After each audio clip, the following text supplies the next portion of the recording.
இந்த ஆசிரியர்களுடைய போராட்டம் நியாயமானது. நியாயமாக போராடிட்டு இருக்கிற ஆசிரியர்களை கைது செய்வது, சிறையில் அடைப்பது, அப்புறப்படுத்துவது, பலத்தை பயன்படுத்தி அவர்களை ஒரு இடத்துல இருந்து அப்புறப்படுத்துவது, இது எதுவுமே ஒரு நியாயமான அணுகுமுறை கிடையாது.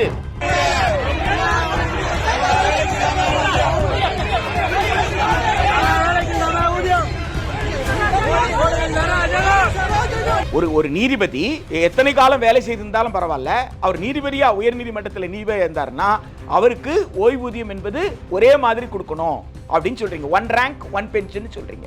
அது செகண்டரி கிரேட் டீச்சருக்கு பொருந்தாதா? இதுல இந்த ஐஏஎஸ் அதிகாரிகள், அமைச்சர்கள் யாரா இருந்தாலும் இவங்களுக்கு டயலாக்னா என்ன, டிஸ்கஷன்னா என்ன அப்படின்ற இந்த சொற்களுக்கான அர்த்தம் தெரியுமான்னு ஃபர்ஸ்ட் கேட்கணும். உச்ச கட்டத்துக்கு போராட்டத்துக்கு போய் கைது பண்ணி கூட்டு வந்து உட்கார வைக்கும் போது தான் பேச்சுவார்த்தைன்னு சொல்லுவீங்களா? அந்த பேச்சுவார்த்தையில இப்ப என்னங்க உங்க கோரிக்கை அப்படின்னு கேட்பீங்களா? இவங்க ஏதோ சம்பளத்துக்காக போராடுறாங்க அப்படின்றதான் பூதகரமாக காட்டப்படுகிறது. அது அல்ல உண்மை.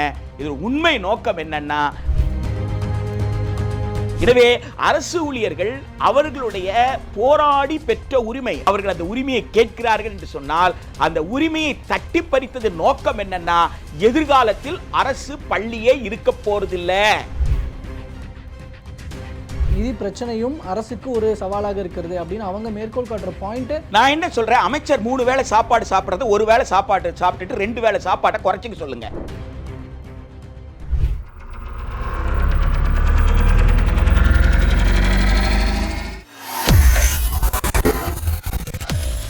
வேலை வேண்டுமா? ப்ளூ ஓஷன் இருக்கிறது.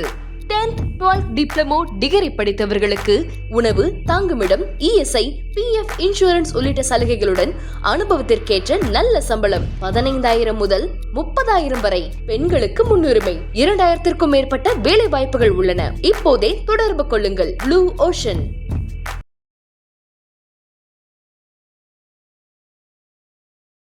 தமிழர்கள் அனைவருக்கும் அன்பு வணக்கம். இன்றைய சிறப்பு நேர்காணலில் நம்மோடு இணைந்திருப்பவர் கல்வியாளர் திரு பிரின்ஸ் கஜேந்திரபாபு அவர்கள். அவரிடம் தற்போது பேசுபொருளாக இருக்கிற ஆசிரியர் போராட்டம் குறித்தும் மற்றும் சில கல்வி சார்ந்த விவகாரங்கள் குறித்தும் பேசியிருக்கிறோம். வணக்கம் சார். வணக்கங்க சார். இப்போது ஆசிரியர்கள் தொடர்ந்து போராடிட்டு இருக்கிறாங்க. ஒரு 3வது நாட்களை தாண்டி போயிட்டுருக்கு.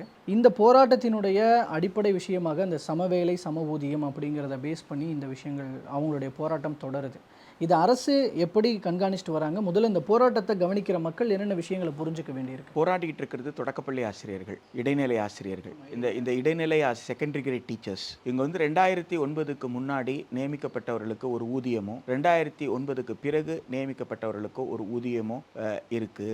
அது நியாயம் இல்லை. சம தகுதி சம வேலை இருக்கின்ற போது எல்லோருக்கும் ஒரே மாதிரி தானே ஊதியம் கொடுக்கணும். எனவே சம ஊதியம், சம வேலைக்கு சம ஊதியம் கொடுக்கணும் என்று மிகவும் நியாயமாக இந்திய அரசமைப்பு சட்டத்தின் கூறு 14 கீழ் அவர்கள் கேட்கிறார். நீங்க இந்திய அரசமைப்பு சட்டத்தின் கூறு 14 என்ன சொல்லுது? சமத்துவ கோட்பாட்டை முன்வைக்குது. Right to ஈக்குவாலிட்டியை முன்வைக்குது. இப்போ ஒருவருக்கு ஒரு வாய்ப்பை கொடுத்துட்டு அதே நிலையில் இருக்கிறவருக்கு இன்னொருவருக்கு அந்த வாய்ப்பை நீங்க மறுத்தீங்கன்னா, இப்போ யாருக்கு நீங்கள் வாய்ப்பை மறுக்கிறீங்களோ அவங்களுடைய கண்ணியத்தை நீங்கள் கேள்விக்குள்ளாக்குறீங்க. அப்போது அரசமைப்பு சட்டத்தின் கூறு 21 வாழ்வதற்கான உரிமையை கொடுக்குது. வாழ்வதற்கான உரிமை என்பது கண்ணியமிக்க வாழ்வுக்கான உரிமை. அப்போ கண்ணியமிக்க வாழ்க்கை அப்படின்னு சொல்லும் பொழுது உன் வேலை தான் அவன் செய்கிறான், அவனுக்கு எவ்வளோ சம்பளம் பார்த்தியா, உனக்கு எவ்வளோ சம்பளம் பார்த்தியா அப்படின்னு சொல்லும் பொழுது என் கண்ணியம் பாதிக்கப்படலையா? அதையும் தாண்டி நீங்கள் என்ன யோசிக்கணும்னு கேட்டால், இந்திய அரசமைப்பு சட்டத்தின் கூறு 43 லிவிங் வேஜஸை பற்றி பேசுது. லிவிங் வேஜஸ் அப்படின்னு சொல்கிறது, ஒரு கண்ணியமிக்க வாழ்க்கை வாழணும்னு சொன்னால் எனக்கு என்னெல்லாம் தேவைகள் இருக்குமோ அந்த தேவைகளை பூர்த்தி செய்வதற்கு தேவையான அளவு ஊதியம்னு அர்த்தம். ஒரு கண்ணியமிக்க வாழ்க்கை வாழணும்னா நான் பல்வேறு தரப்பட்ட அறிவை பெறணும், என் மனம் ரொம்ப இயல்பான நிலையில் இருக்கணும் அப்படின்னு சொன்னால், வேலையினுடைய அழுத்தத்திலிருந்து நான் விடுபடுவதற்கு நான் நூலகம் செல்வதற்கோ சுற்றுலா செல்வதற்கோ இன்னும் பல இடங்களுக்கு நான் செல்வதற்கோ எனக்கு வாய்ப்புகளை நீ உருவாக்கி கொடுக்கணும். இப்போ இதற்கெல்லாம் எவ்வளோ எனக்கு செலவுகள் இருக்குமோ அந்த செலவுகளை ஈடுகட்டுற அளவுக்கு ஊதியம் கொடுக்கறதுக்கு பேர் தான் லிவிங் வேஜஸ். அது அரசு ஊழியருக்கு மட்டும் கிடையாது. ஃபினான்ஷியல் ப்ரெஷர் இல்லாமல் இருக்கணும். ஆமாம், அந்த ஊழியருக்கு அந்த ஃபைனான்ஷியல் ப்ரெஷர் இல்லாமல் இருக்கணும். அந்த ஊழியர்களுக்கு தேவையான இப்போ நீங்கள் வரி எதுக்காக கட்டுறோம்? இப்போ வரி பணத்தில் நீங்கள் செலவு செய்வது என்பது மக்களுக்கு அரசனுடைய திட்டங்களை கொண்டு சேர்க்கக்கூடிய அரசு ஊழியர்களுக்கும் ஆசிரியர்களுக்கும் ஊதியம் கொடுக்கறது தான் பெரும்பகுதியாக இருக்க முடியும். அரசு மக்கள் வரி கட்டுறாங்க, வரி பணத்தில் நான் எவ்வளோ செலவு பண்ணுறேன், நான் ஊழியர்களுக்கு செலவுக்கு சம்பளத்துக்கே எவ்வளோ செலவு பண்ணுறேன், ஆமாம் ஆகும் தான். அப்போ வந்து பிள்ளைகளுக்கு பாடம் நடத்துகிறாங்கன்னா பாடம் நடத்துகிற ஆசிரியர்களுக்கு என்ன கொடுக்கணும், சம்பளம் கொடுக்கணும் தான். அப்போ சம்பளம் கொடுக்கறதுக்காக தான் நான் வரி கட்டுறேன். அப்போ நீ கட்டுற வரியெல்லாம் நான் சம்பளமாக கொடுத்துட்டா மற்றதெல்லாம் என்ன செய்யறதுன்னா, கேளு, என்ன வேணும்னு கேளு, எவ்வளோ வேணும்னு கேளு. அதுக்கு தான் வந்து சட்டமன்றம் இருக்கிறது, அதுக்கு தான் நாடாளுமன்றம் இருக்குது, அதை விவாதிக்கிறதுக்கு தான் இருக்குது. எனவே அதில் வைத்து விவாதிக்க வேண்டுமே தவிர நீங்கள் வந்து ஒரு முடிவை எடுத்து விட்டோம், எனவே அந்த நாங்கள் எடுத்த முடிவு நியாயமானது, எனவே நீங்கள் கேட்கிற கோரிக்கையை நாங்கள் ஏற்க இயலாது என்பது நியாயம் அல்ல. அந்த முடிவு அரசமைப்பு சட்டத்தின் படி சரியா தவறா? இப்போ நீங்கள் இராணுவ வீரர்களுடைய போராட்டம் உங்களுக்கு தெரிஞ்சிருக்கும். ராணுவ வீரர்கள் 1 ரேங்க் 1 பென்ஷன் போராடினாங்க. ஒரே பதவியில் இருந்த எல்லா வீரர்களுக்கும் ஒரே மாதிரி பென்ஷன் கொடுக்கணும்னு எவ்வளவு நாள் போராடி அந்த உரிமையை அவர்கள் பெற்றார்கள். சமீபத்தில் உச்சநீதிமன்றம் நீதிபதிகளுக்கு ஒரு தீர்ப்பு ஒன்று கொடுத்துச்சு. உயர்நீதிமன்றத்தில் இருக்கக்கூடிய நீதிபதிகள், அது எந்த உயர்நீதிமன்றம் வச்சான இந்தியாவில் இருக்கக்கூடிய உயர்நீதிமன்றங்களை, எந்த மாநிலத்தில் இருக்கிற உயர்நீதிமன்றமாக இருந்தாலும் சரி, எத்தனை ஆண்டு காலம் ஒருவர் பணியாற்றி இருந்தாலும், குறைவாக பணியாற்றி இருந்தாலும் அதிகமாக பணியாற்றினாலும், அதாவது ஒரு நாள் நீதிபதியாக வேலை செய்திருந்தால் கூட அவரை நீதிபதி என்று தான் கணக்கில் எடுக்க முடியும். எனவே அவருக்கு ஓய்வு பெற்ற பிறகு அவர் எல்லோருக்கும் ஒரே மாதிரி பென்ஷன் கொடுக்கணும்னு சொல்லியிருக்காங்க. அப்போ உயர்நீதிமன்ற நீதிபதிகளுக்கு உச்சநீதிமன்றம் கொடுத்த இந்த தீர்ப்பு இருக்குல்ல, இது இடைநிலை ஆசிரியர்களுக்கு பொருந்தாதான் நான் கேட்கிறேன். ஒரு நீதிபதி எத்தனை காலம் வேலை செய்திருந்தாலும் பரவாயில்ல, அவர் நீதிபதியா உயர்நீதிமன்றத்தில் நீதிபதியாக இருந்தாருன்னா அவருக்கு ஓய்வூதியம் என்பது ஒரே மாதிரி கொடுக்கணும் அப்படின்னு சொல்றீங்க. 1 ரேங்க் 1 பென்ஷன் சொல்றீங்க. அப்ப அது செகண்டரி கிரேட் டீச்சருக்கு பொருந்தாதா? அடுத்து மூன்றாவது தளத்தில் நீ என்ன பார்க்கணும்னா, 2009க்கு முன்னாடி இருந்த பணிச்சுமை, பணி நெருக்கடியும் 2009க்கு பிறகு இருக்கக்கூடிய பணிச்சுமையும் பணி நெருக்கடியும் அதிகம். அப்போ பணி நெருக்கடி பணிச்சுமை அதிகமாகிட்டு இருக்கும் பொழுது நீங்க ஊதியத்தை உயர்த்தணும். ஆனா ஏற்கனவே இருந்தவர்களுக்கு நான் அதிகமா ஊதியம் கொடுத்துட்டேன், இனிமேல நியமிக்கிறவங்களுக்கு அந்த ஊதியம் கொடுக்க மாட்டேன், நான் ஊதியத்தை குறைச்சி தான் கொடுப்பேன்னு சொல்றது எந்த வகையில நியாயம்? எந்த அளவுகோல் வைத்து பார்த்தாலும் அது நியாயம் இல்லையே. இன்றைக்கு ஆசிரியர்களுக்கு மாணவர்களுக்கு கற்றல் கற்பித்தல் அந்த செயல்பாட்டை தாண்டி அந்த மாணவர்களை சம்பந்தப்பட்ட அனைத்து புள்ளி விவரங்களையும் பராமரிக்க வேண்டிய பணியும், அதை தாண்டி அரசு அவ்வப்போது, அது பேரிடர் காலமாக இருக்கலாம், அது தேர்தல் காலத்தில் வந்து வாக்காளர் சரிபார்ப்பாக இருக்கலாம், தேர்தல் காலத்தில் வந்து தேர்தல் பணிகளாக இருக்கலாம், இப்படி எல்லா பணிகளுக்குமே நீங்க வந்து ஆசிரியர்களை வந்து நீங்க ஈடுபடுத்துறீங்க. அப்போ இந்த வேலைகளையும் செய்து கொண்டு அவர்கள் பள்ளியிலையும் ஆசிரியர்களாக பணியாற்றுகிறார்கள். குறிப்பாக தொடக்க பள்ளியில விளையாட்டு டீச்சர் தனியா இல்லை, நூலகர் தனியாக இல்லை, நீங்க வந்து புத்தக கொத்துன்னு கொடுத்துருக்கீங்க. அந்த புத்தக கொத்துன்னு சொல்லப்படுற அந்த நூலகத்திற்கு உண்டான நூலகங்கள்ல அதை பராமரிக்கிற பொறுப்பு யாருக்கு இருக்குன்னா அந்த டீச்சருக்கு தான் இருக்கு. பாட வாரியாக பாடத்தை நடத்த வேண்டிய பொறுப்பு யாருக்கு இருக்குன்னா அந்த டீச்சர் தான் இருக்கு. அப்போ ஆசிரியர்களுக்கு பணிச்சுமை கூடி இருக்கு, ஆனா நாங்க சம்பளத்தை குறைவா கொடுப்போம் அப்படின்னு சொல்லுவது என்பது எந்த வகையிலும் எந்த அளவுகோல் வைத்து பார்த்தாலும் நியாயம் கிடையாது. எனவே தமிழ்நாடு அரசு அரசமைப்பு சட்டத்தின்படி நிர்வகிக்கிறேன்னு பொறுப்பெடுத்தவங்க தான் IAS அதிகாரிகள், IPS அதிகாரிகள், அமைச்சர்கள் எல்லாருமே. எனவே முதன்மை செயலாளர் உள்ளிட்டவர்கள் அரசமைப்பு சட்டத்தின் கூறு 14 கூறு 21 படி இந்த ஆசிரியர்களுடைய போராட்டம் நியாயமானது, நியாயமாக போராடிக்கிட்டு இருக்கிற ஆசிரியர்களை கைது செய்வது, சிறையில் அடைப்பது, அப்புறப்படுத்துவது, மிகவும் வந்து பலத்தை பயன்படுத்தி அவர்களை ஒரு இடத்திலிருந்து அப்புறப்படுத்துவது, இது எதுவுமே வந்து ஒரு நியாயமான ஒரு ஜனநாயகத்தில் மக்களாட்சிக்குட்பட்ட அணுகுமுறை கிடையாது என்பதை வந்து இந்த அரசு வந்து உணரணும். தற்போதைய இந்த போராட்டம் அப்படிங்கிறது எடுத்த உடனே போராடலை. இதற்கு முன்னாடி நிறைய பேச்சுவார்த்தைகள்லாம் நடந்திருக்கு, அதெல்லாம் தோல்வியில் முடிஞ்சதுனால தான் இந்த போராட்டம். அந்த பேச்சுவார்த்தைகளின் போது அரசு என்ன காரணங்களை முன்வைக்கிறாங்க சார்? முதல்ல இந்த IAS அதிகாரிகள், அமைச்சர்கள் யாராக இருந்தாலும் இவங்களுக்கு டைலாக்னா என்ன, டிஸ்கஷன்னா என்ன அப்படின்ற இந்த சொற்களுக்கான அர்த்தம் தெரியுமான்னு ஃபர்ஸ்ட் கேட்கணும். Having a dialogue with a person சொல்கிறோம் இல்லைங்களா, ஒருவரோடு உரையாடுதல் அப்படின்னு சொல்கிறோம்ல, அந்த உரையாடலுக்கும் விவாதிப்பதற்காக அழைக்கிறீங்க, ஒரு சிக்கலை தீர்க்கணும், உங்கள் கருத்தை சொல்லுங்கள், என் கருத்தை விவாதி, இதுக்கெல்லாம் பொருள் தெரியுமா, இதற்கெல்லாம் வர இலக்கணம் தெரியுமா அப்படின்னு கேட்கணும். ஏனென்றால் நீங்கள் சொல்கிறீங்கல்ல பேச்சுவார்த்தை அப்படின்றீங்களா, பேச்சுவார்த்தைன்னு என்ன அர்த்தம்? 2009 நியமிக்கப்பட்டவங்க, இன்னைக்கு தேதி என்ன, 2025, கிட்டத்தட்ட 15 ஆண்டுகளா இந்த போராட்டம்? 15 ஆண்டுகள் கால போராட்டமா? இந்த 15 ஆண்டு கால போராட்டத்தில் எத்தனை முறை மனுக்கள் கொடுத்துருப்பாங்க, எத்தனை கட்ட போராட்டம் நடத்தியிருப்பாங்க? இந்த மனுக்கள் எதுவுமே உங்க ஃபைல்ல கிடையாதா? மனுக்களை படிக்கவே மாட்டீங்களா? கூப்பிட்டு வச்சு உங்க கோரிக்கை என்னன்னு கேட்குறீங்க. எனக்கு புரியல. எனக்கு பேச்சுவார்த்தைக்கு வான்னு கேட்டு உங்க கோரிக்கை என்ன அப்படின்னு கேக்குறீங்கன்னா, அப்ப காவல்துறையினர் உங்களுக்கு உளவுத்துறை ரிப்போர்ட்டே கொடுக்கலையா? பத்திரிகையில செய்தியே படிக்கலையா? நேரடியா உங்க கையில மனு அனுப்பியிருப்பாங்களே, மனுவை கொடுத்துருப்பாங்களே, மனுவை படிக்கவே இல்லையா? எதுவுமே நீங்க செய்ய மாட்டீங்களா? உச்ச கட்டத்துக்கு போராட்டத்துக்கு போய் கைது பண்ணி கூட்டு வந்து உட்கார வைக்கும் போது தான் பேச்சுவார்த்தைன்னு சொல்லுவீங்களா? அந்த பேச்சுவார்த்தையில இப்ப என்னங்க உங்க கோரிக்கை அப்படின்னு கேட்பீங்களா? நோட்டிங் த கன்சர்னா? நோட்டிங் த கன்சர்னுக்கு பேரு டிஸ்கஷனா? நீங்க சொன்னதெல்லாம் நாங்க குறிச்சுக்கிட்டோங்க, நாங்க கேட்டுட்டு வர்றோங்க அப்படின்னு சொல்றதுக்கு பேரு டிஸ்கஷனாங்க? அதுக்கு பேர் பேச்சுவார்த்தையாங்க? அது கோரிக்கைகளை கேட்டு பெறுதல், அவ்வளவுதான். கோரிக்கைகளை முதல் முறையாக அறிதல்.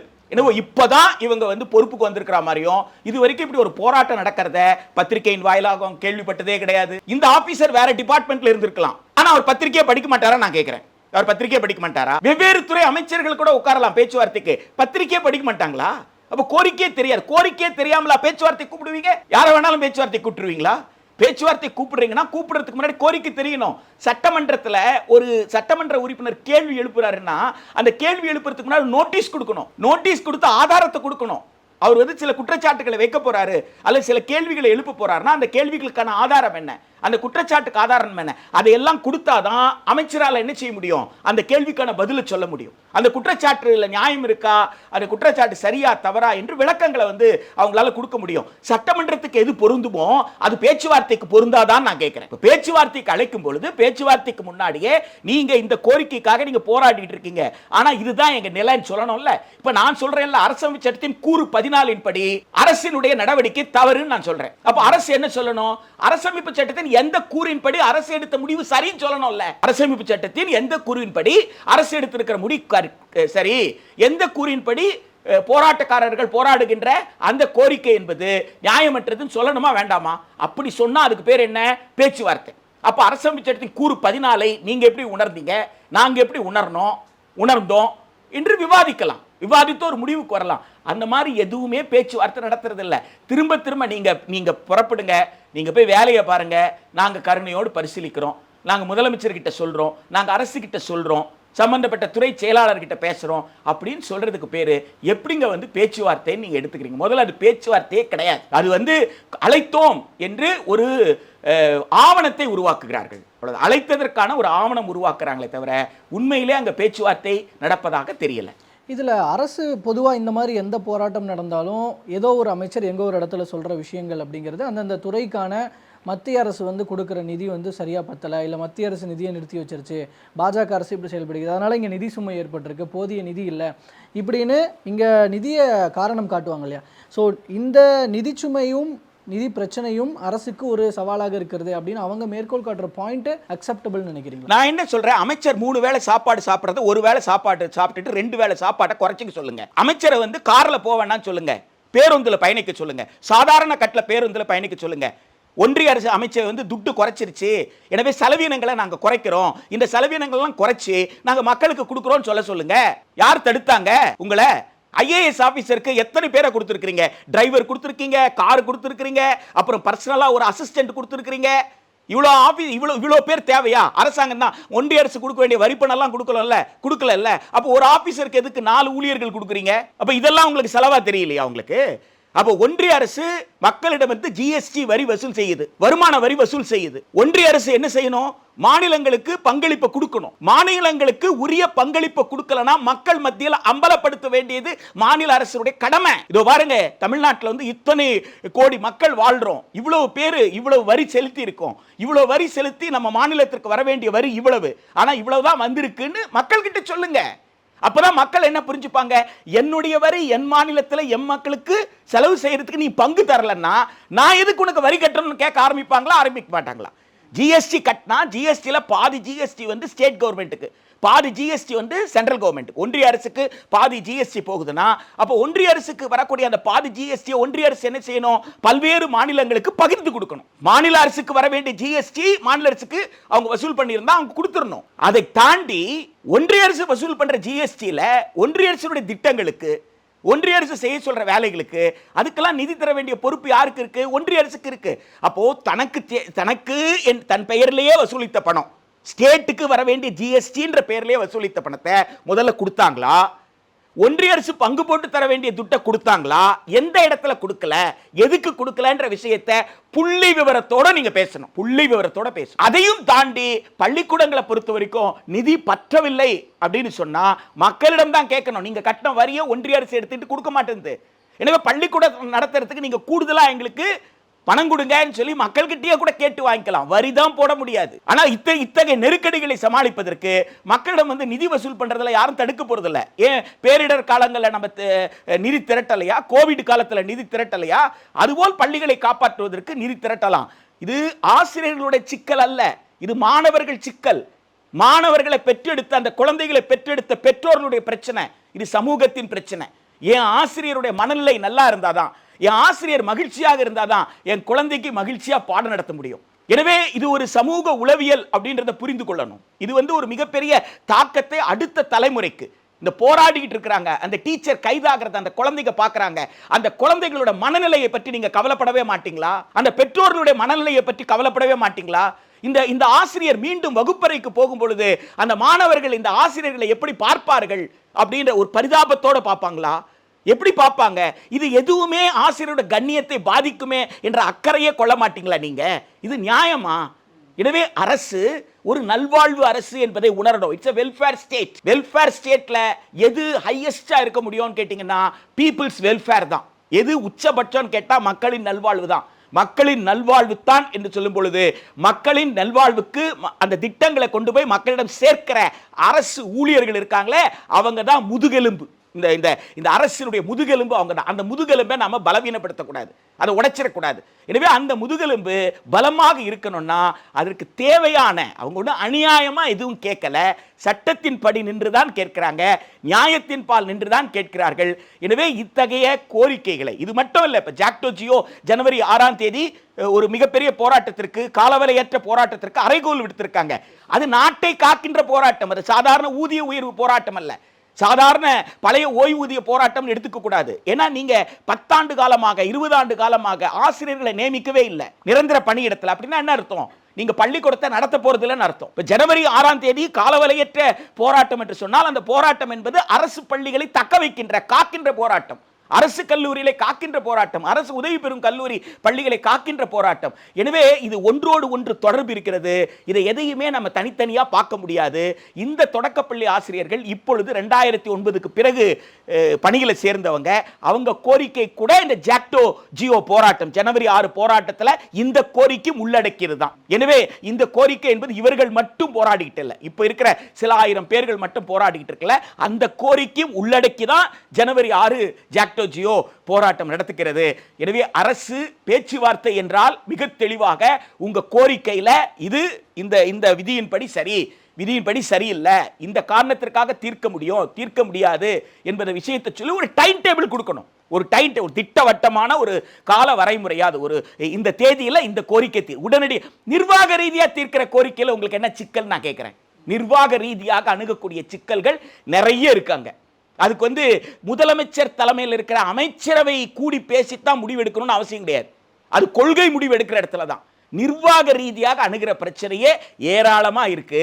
அந்த நிர்வாக ரீதியில் இருக்கிற பிரச்சனையை கூட தீர்க்காமல் இந்த போராட்டங்கள் நீடிக்க செய்கிறார்கள் என்று சொன்னால் ஆட்சிக்கு ஒரு கெட்ட பெயரை ஏற்படுத்துவதற்கு ஏதாவது சூழ்ச்சி நடக்குதான்னு கூட அமைச்சரவை முதலமைச்சர் தலைமையில் இருக்க அமைச்சரவை பரிசீலிக்கணும். அதிகாரிகள் மட்டத்தில். ஆமா, யார் மட்டத்தில் நமக்கு என்ன தெரியும்? யார் மட்டத்தில் வேணாலும் இருக்கலாம், எப்படி வேணாலும் இருக்கலாம். மக்கள் உள்ளுக்குள்ள இருக்கிற அமைச்சர்களே சரியா இதை கவனிக்காம இருக்கிறாங்களான்னு கூட இருக்கலாம்ல.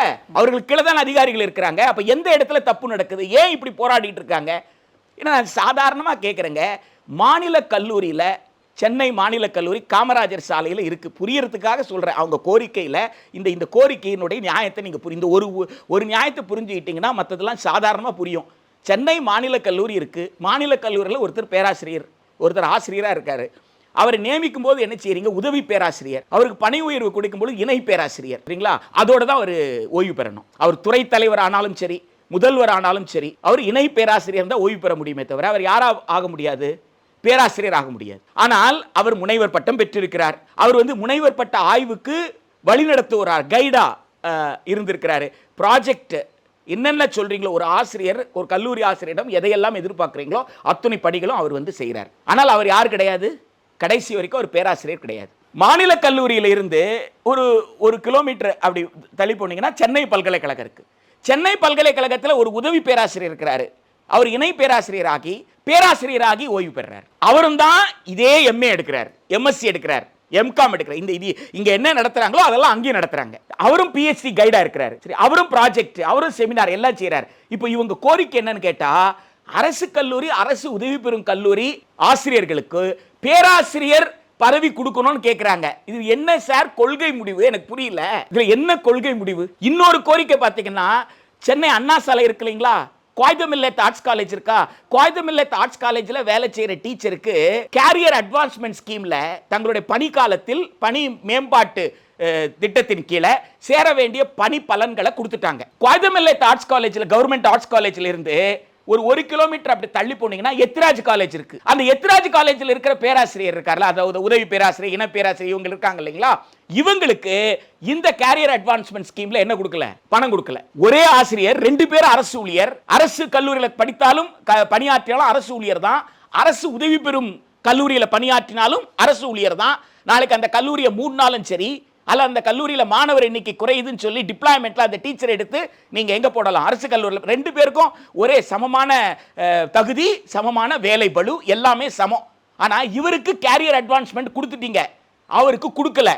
இது என்ன முதலமைச்சர் தலைமையில் அமைச்சரவை கூடி எடுக்க வேண்டிய கொள்கை முடிவான்னு நான் கேட்கிறேன். இது ஒரு நிர்வாக ஏற்பாடு தானே. அப்ப கொடுக்கலன்னு சொன்னா அவங்க 10 ஆண்டுகளா போராடிட்டு இருக்காங்களே, கொடுக்காததுக்கு ஒரு நியாயத்தை சொல்லணுமா வேண்டாமா? கொடுக்கலனா ஏன் கொடுக்கல? அவங்களுக்கு கொடுத்துட்டு இவங்களுக்கு கொடுக்கலனா உனக்கு தகுதி இல்லைன்னு சொல்லுங்க, இல்லையா? தகுதி இருந்தும் கொடுக்கலனா தகுதி இருந்து ஏன் கொடுக்கலன்னு சொல்லுங்க. இப்படித்தாங்க பெரும்பகுதி கோரிக்கை, இந்த ஜனவரி 6 நடத்துற கோரிக்கையில பெரும்பகுதி கோரிக்கை நிர்வாக ரீதியில தீர்க்கக்கூடிய சிக்கல். எனவே முதலமைச்சர் தலைமையில் இருக்கிற அமைச்சரவை மிகவும் கவனத்தோடு மிக மிக எளிமையான கோரிக்கைகளுக்கு கூட ஆசிரியர்களும் அரசு ஊழியர்களையும் இத்தனை ஆண்டு காலமாக நாம் அலைக்கழிப்பது எப்படி நியாயம் என்பதை உணரணும். நீங்க பழைய பென்ஷன் திட்டம் அப்படின்னு சொல்றதுல முதலமைச்சர் தலைமையில் இருக்கிற அமைச்சரவை ஒன்று கருத்தில் எடுத்துக்கணும். நான் ஏற்கனவே தொடக்கத்தில் சொன்னதை போல ஒரு நீதிபதியாக இருக்கும் பொழுது அவருக்கு 2.5 லட்சம் ரூபாய் சம்பளம். அவர் ஓய்வு பெற்றால் 13 லட்சம் ரூபாய் வருடத்திற்கு கொடுக்கணும்ன்றீங்க. ஓய்வு பெற்றால் 13 லட்சம் ரூபாய் யாருக்கு? உயர் நீதிமன்ற நீதிபதி. 13 லட்சத்தை 12ஆல வகுத்துருங்க. அப்படின்னா மாதம் எவ்வளவு வரும்? 1 லட்சத்தி சில்லறை வரும் இல்லைங்களா? 1,10,000 கிட்ட ஒரு மாதத்திற்கு வரும். அப்போ அவர் நீதிபதியாக உயர் நீதிமன்றத்தில் இருக்கின்ற போது மாத ஊதியம் எவ்வளவு பெறாரு? 2.5 லட்சம் பெறாரு. அவர் பணி ஓய்வுக்கு அப்புறம் எவ்வளவு பெறாரு? 1 லட்சத்தி சில்லறை பெறாரு. மாவட்ட நீதிமன்றம் இருக்குல்ல, மாவட்ட முதன்மை நீதிபதினு சொல்றீங்களா, principal judge, sessions judge, civil ஜட்ஜ்னு இருக்காங்க. அவங்க கீழமை நீதிமன்றம், நடுவர் மன்றம் சொல்றீங்களா, மேஜிஸ்ட்ரேட் சொல்றீங்களா, நீதி பரிபாலனத்துல இவங்க தான் ரொம்ப முக்கியமானவங்க. ஏன்னா ட்ரையல் கோர்ட், விசாரணை நீதிமன்றம். அது சிவில் வழக்கா இருந்தாலும் சரி, கிரிமினல் வழக்கா இருந்தாலும், குற்றவியல் நீதிமன்றமாக இருந்தாலும் சரி, சொத்து சம்பந்தப்பட்ட நீதிமன்றமாக இருந்தாலும் சரி, அதுதான் விசாரணை நீதிமன்றம். அப்போ கடுமையான பணிச்சுமை, கடுமையான நெருக்கடி எல்லாமே இவர்களுக்கு உண்டு. ஆனால் இந்த நீதிபதிகளுக்கு நீங்க ஓய்வு பெற்ற பிறகு கான்ட்ரிபியூட்டரி பென்ஷன் ஸ்கீமுக்கு கீழே, பங்களிப்பு ஓய்வூதியத்தின் கீழே நான் ஓய்வூதியம் கொடுக்குறேன்றீங்க. எவ்வளோ? 1000 ரூபாவோ 1500 ரூபாய் மாசம் வரும். நேற்று வரைக்கும் ஒருவர் மாவட்ட நீதிபதியாக இருந்திருக்கிறாரு, அல்லது நடுவர் மன்றத்தில் நடுவராக இருந்திருக்கிறார், மேஜிஸ்ட்ரேட்டாக இருந்திருக்கார், ஏதோ ஒரு, அதே மாதிரி தான் அரசு ஊழியர்கள் யாராக இருந்தாலும் சரி, நேற்று வரைக்கும் ஒரு ஊதியத்தை வாங்கிட்டு இருந்தாங்க. இன்றைக்கு ஓய்வு பெற்றுட்டாங்க. அடுத்த நாள் வீட்டினுடைய உரிமையாளர் வந்து, ஐயா நேற்று வரைக்கும் அரசு பணியில் இருந்தீங்க, அதனால நீங்க இவ்வளவு வாடகை கொடுத்தீங்க, இப்போ நீங்க ஓய்வு பெற்றுட்டீங்க, இனிமேல உங்களுக்கு சம்பளம் கிடையாது, அதனால வாடகையை குறைச்சிக்கிறேன்னு சொல்ல போறாரா? இன்றைக்கு நான் ஒரு சம்பளத்தை வாங்கிட்டு இருக்கேன் சார், ஓய்வு பெற்ற அடுத்த நாள் எனக்கு அந்த சம்பளம் இல்லை அப்படின்னா நான் வாடகை எப்படி கொடுப்பேன்? இன்றைக்கு நீங்க ஓய்வு பெற்றுட்டீங்க, இனிமேல பால் வந்து பாதி பணம் கொடுத்தா போதும், பால் கார்டு கொடுக்குறேன்னு சொல்லுவீங்களா? மின்சார கட்டணம் கிடையாதுன்னு சொல்லுவீங்களா? இல்ல அரசு ஊழியரா இருந்து ஓய்வு பெற்றீங்க சார், ஒரு பைசா நீங்க வந்து மருத்துவத்துக்கு செலவு பண்ணக்கூடாது, மருத்துவத்திற்கு கட்டணம் இல்லாமல் உங்களுக்கு மருத்துவம் சொல்றீங்களா? எதுவுமே இல்லை, எந்த செலவுமே எனக்கு குறைய போறது இல்லை. ஆனா எனக்கு ஒரு கண்ணியமான ஒரு ஓய்வூதியத்தை கொடுக்க மாட்டேன்னு சொல்றது ஒரு நல்வாழ்வு அரசாக இருக்க முடியுமா? இதுதான் இந்திய அரசமைப்பு சட்டம் எதிர்பார்க்கிறதா என்று அரசு பரிசீலிக்க வேண்டும். எனவே ஆசிரியர் அரசு ஊழியர்கள் போராட்டம் என்பது இந்திய அரசமைப்பு சட்டத்தின் பால் எல்லோருக்கும் கண்ணியமிக்க வாழ்க்கையை உத்தரவாதப்படுத்துவதற்கான போராட்டம். அடுத்தடுத்த தலைமுறை அரசு ஊழியர்களாக வருவதற்கோ, அப்படி அரசு ஊழியர்களாக வருபவர்களுக்கு, இன்னைக்கு படிக்கிறவங்கலாம் நாளைக்கு அரசு வேலைக்கு வர்றாங்கன்னா அவர்களுக்கு ஒரு நியாயமான சம்பளம், நியாயமான ஓய்வூதியம் என்கின்ற பெற்ற உரிமையை இழந்து அந்த உரிமையை மீட்கின்ற போராட்டமாக நாம் இதை பார்க்க வேண்டுமே தவிர, இது ஏதோ ஒரு இயல்பு வாழ்க்கையை பாதிச்சிரும், அது அந்த வார்த்தையை தான் நம்ம பயன்படுத்துவோம். இன்றைக்கு இயல்பு வாழ்க்கை பாதித்து விட்டது அப்படின்னு. இது இயல்பு வாழ்க்கையை பாதிக்கிறதோ அல்லது யாரோ ஒருத்தருக்கு இடையூறு செய்வதற்காகவோ நடத்துகிற போராட்டம் இல்லை. நம்முடைய அடுத்த தலைமுறை, நம் பிள்ளைங்க, நம்ம பேர பிள்ளைங்க, அவங்களுக்கு அரசு பணி இருக்கணும், அந்த அரசு பணியில ஒரு நியாயமான கண்ணியமான ஊதியம் பெறணும் என்கின்ற ஒரு நாட்டினுடைய விடுதலையை காக்கின்ற போராட்டமாகத்தான் இந்த அரசு ஊழியர் ஆசிரியர்கள் போராட்டத்தை நாம் அணுகணும். ஓகேங்க சார், இந்த பகுதியில் நிறைவாக ஒரு விஷயம், நான் பாமர மக்கள் பாயிண்ட் ஆஃப் வியூவில் நானுமே என் காதுபடவே கேட்டிருக்கேன். இந்த டீச்சர்ஸ்லாம் எப்போ பார்த்தாலும் போராடுறதெல்லாம் சம்பளம் பத்தலைன்னு தான் போராடுறாங்க. இந்த சிஸ்டத்தை மாற்றுறது, இல்லை பிள்ளைங்களுக்கு நல்ல கல்வி இல்லை, இந்த மாதிரி ஏதாவது போராடுறாங்களா? அவங்க இப்போ இருக்கிற பள்ளிக்கூடத்துக்கு போதிய வசதி இல்லைன்னு போராடுறாங்களா? எப்போ பாரு இந்த சம்பளத்துக்காக மட்டும்தானே போராடுறாங்கன்ற ஒரு பார்வை பாமர மக்கள் மத்தியில் இருக்குது. ஸோ அவங்களுக்கு விளங்குறதுக்காக ஒரு பதில் நான் எதிர்பார்க்குறேன். சாதாரண விஷயந்தாங்க. நான் ஒரு குடிசை வீட்டில் இருக்கிறேன் அப்படின்னு சொன்னால் என்கிட்ட உங்கள் கோரிக்கை என்ன நீங்கள் கேட்டிங்கன்னா, எப்போ ஒரு நல்ல வீடு வேணும் தான்ப்பா நான் கேட்க முடியும். நான் என் புள்ள லண்டனில் ஆக்ஸ்ஃபோர்ட் யூனிவர்சிட்டியில் எப்படியாவது என் புள்ள படிச்சுட்டா போகிறோம் அப்படின்னா நான் கேட்க முடியும்? யோசிச்சு பாருங்க. எனக்கு எதை நீங்கள் ஒரு குறைந்தபட்சமாக கூட கொடுக்கலையோ, குறைந்தபட்சமாக நான் வாழ்வதற்கு தேவையான வசதியை கொடுக்கலன்னா, அப்போ நடைபாதையில் வசிக்கிறவர்கள் உடனடியாக கேட்குற கோரிக்கை என்னவாக இருக்கும்னு கேட்டால், எனக்கு வீடு கொடுக்கணும் அப்படின்னு தான் கேட்க. நடைபாதையில் வசிக்கிற மக்கள் என்ன சொல்ல முடியாது? நடைபாதையில் நான் வசித்தால், நடைபாதையில் நடப்பவர்கள் எல்லாம் தெருவிலே நடக்கிறார்கள், அதனால் போக்குவரத்து இங்கே இடைஞ்சலாகிறது. இந்த தத்துவத்தையா நான் பேசிட்டு இருக்க முடியும்? எனக்கு வீடு கொடுக்காம இருக்கிற இந்த அரசு குற்றவாளியா, இந்த சமூக குற்றவாளியா, இல்ல நான் குற்றவாளியா? எனவே அரசு ஊழியர்கள் அவர்களுடைய போராடி பெற்ற உரிமை 1970களில் 80களில் வீரியமிக்க போராட்டத்தின் விளைவாக அவர்களுக்கு கிடைத்த உரிமை, அந்த உரிமையை தட்டி பறிக்கின்ற போது அவர்கள் அந்த உரிமையை கேட்கிறார்கள் என்று சொன்னால், அந்த உரிமையை தட்டி பறித்தது நோக்கம் என்னன்னா, எதிர்காலத்தில் அரசு பள்ளியே இருக்க போறதில்லை, அதை புரிஞ்சுக்கணும். எனவே அரசு பள்ளி இருக்கணும்னா அரசு ஊழியராக ஒரு ஆசிரியர் அங்க இருக்கணும். அப்ப அரசு ஊழியராக ஒரு ஆசிரியர் அங்க, அந்த இடத்துக்கு யார் வர போறாங்க? என் புள்ள தானே படிச்சுட்டு வர போறாங்க. இப்போ மக்களுடைய பிள்ளைகள் தானே. இப்போ அடுத்த தலைமுறை யாரெல்லாம் பிஎட் படிக்கிறாங்களோ, யாரெல்லாம் டிப்ளமா படிக்கிறாங்களோ, அவங்களுக்கு அந்தந்த தகுதிக்கு தகுந்தாற் போல வேலைக்கான ஒரு உத்தரவாதம் தானே. எனவே இந்த கோரிக்கை, அதுதான் நான் சொல்றேன், இந்த கோரிக்கை என்பது இயல்பு நிலையை பாதிக்கிற அல்லது யாருக்கும் இடையூறா இருக்கிற கோரிக்கை கிடையாது. இது பெரும்பகுதி மக்கள், குறிப்பாக இடஒதுக்கீடே இல்லாமல் செய்யக்கூடிய சூழ்ச்சி தான் அரசு துறையெல்லாம் தனியார் கிட்ட கொடுக்கிறது. ஒரு அரசு கல்லூரி உங்களுக்கு தனியார் கல்லூரியா மாறுது, அரசு உதவி பெறும் கல்லூரியில் அரசு உதவி பெறும் பாடப்பிரிவு மூடப்படுதுன்னா அங்கே இடஒதுக்கீடு போகுதுன்னு அர்த்தம். அப்போ இடஒதுக்கீடு போகுதுன்னா யார் அது பாதிக்குது? பழங்குடி, பட்டியலினத்து, மிகவும் பிற்படுத்தப்பட்ட சீர்மரபினர் உள்ளிட்ட இடஒதுக்கீட்டு பிரிவினர் அத்துணை பேரையுமே அது பாதிக்க போகுது. எனவே வெளியிலே பூதகரமாக காட்டுவது என்னன்னா, இவங்க ஏதோ சம்பளத்துக்காக போராடுறாங்க அப்படின்றதான் பூதகரமாக காட்டப்படுகிறது. அது அல்ல உண்மை. இது உண்மை நோக்கம் என்னன்னா, அரசு கட்டமைப்பை காப்பாற்றுவதற்கும், அரசு பள்ளி, அரசு கல்லூரி, அரசு மருத்துவமனை என்ற கட்டமைப்பை காப்பாற்றி அடுத்த தலைமுறைக்கு அரசு இதை செய்யணும் என்று வலியுறுத்துகின்ற போராட்டமாக மக்கள் பார்க்கிறோன்றது தான் என்னுடைய வேண்டுகோள்.